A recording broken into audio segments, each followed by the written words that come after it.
नमस्कार, मी Amit Munde, Pune prime news मध्ये आपलं स्वागत आहे। आपण आहोत अद्या कमिंग्स कॉलेजच्या रोडवरती। काही दिवसापूर्वीच माझ्या पाठीमागे तुम्ही पाहू शकता की काही दिवसापूर्वीच या भागातील रस्त्याचं अतिक्रमण करण्यात आलं आणि हा रस्ता छोटा होता, अपुरा रस्ता होता, त्यामुळे इथे महापालिकेची कारवाई करण्यात आली होती।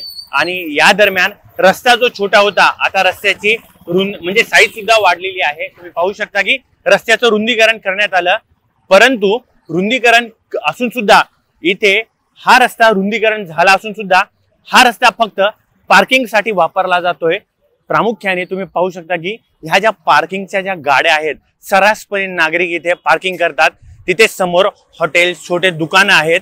यामध्ये नागरिकांची गैरसोय होते, कारण जे नागरिक इथनं प्रवास करत असतात, कॉलेजला शाळेला जात असतात आणि प्रामुख्याने हा मुख्य रस्ता असल्यामुळे येथे ट्रॅफिकची समस्या फार मोठी निर्माण होते। आणि जसं तुम्ही माझ्या समोर पाहू शकता की काही लोकांनी ते आपण तिथे ते गिट्टी रेती जी टाकलेली आहे ती पण, म्हणजे हा रस्ता सर्रासपणे नागरिक स्वतःचा रस्ता असल्यासारखा वापरत आहेत, परंतु याचा नाहक त्रास इथल्या जे ट्रॅफिक आहे त्यांना त्रास याचा सहन करावा लागतोय।